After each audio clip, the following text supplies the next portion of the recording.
Begin our service on this Easter morning with the words of Reverend Gretchen Haley. Roll away the stone of your hesitant heart. Let the light shine on all the sleeping shadows. Awaken to this day that offers itself to you and to all with such great extravagance. Awaken to this gift, this beauty, this chance, that we might still begin again and anew, that we might be changed by the in and the out of breath, that we might still burst forth like the crocuses, that we might still surprise this earth with a new song, sung together, calling us all in and then sending us back out, and know it all as a blessing. Come, let us worship together.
Often, people will ask of the Easter story, is it really true? Did Jesus really rise from the dead and live again? Now I'm going to infuriate some of you and not answer that question, but ask a different question instead. Did transformation happen? Did Jesus' life change anything? We know that people live on in all kinds of ways after they die. They live on in the stories and memories that we have. They live on in the ways that they influence those of us who are still around. Think about someone you love who has died. How do they live on in you? As Mary Magdalene told us, Jesus, who she called Yeshua, lived on in many ways through the people who learned from him, in their memories and stories, and in each of them trying to follow his example. Jesus lived on in the stories that Mary and others told about him again and again to more and more people that live even today, 2,000 years later. Eventually, people wrote down those stories for other people would know and remember and learn from Jesus long after those who knew him had died. Jesus offered to the people of first century Palestine a vision of a world transformed. Some might say it was a crazy vision. He imagined a world built on love and justice. Some might still say that's a crazy vision. And it was not a transformation that he got to see in his lifetime. But Mary Magdalene and many others were transformed by this vision. Mary Magdalene saw people who lived in fear of the Romans who were in power gain strength and hope from Jesus. She saw people's hearts be changed by Jesus' words. And she felt herself, her own heart, changed by her time among Jesus' followers.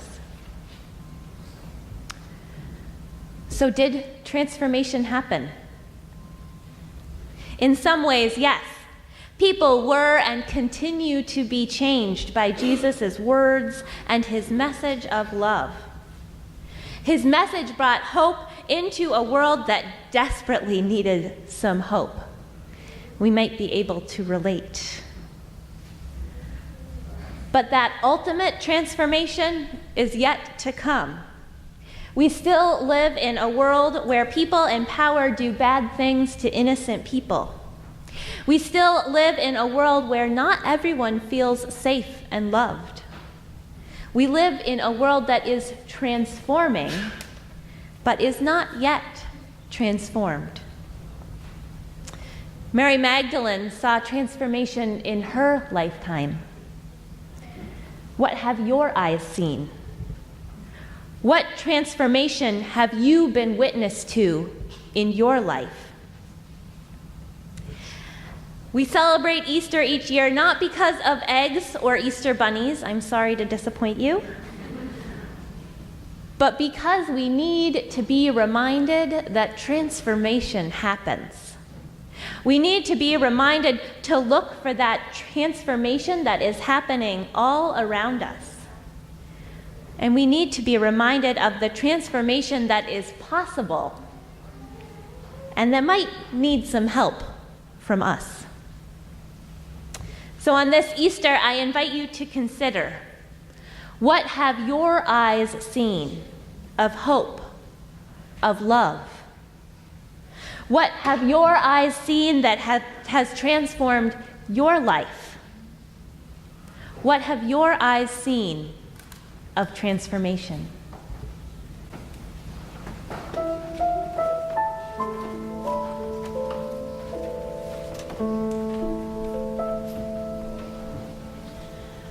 Mary Magdalene, what those eyes have seen. Mary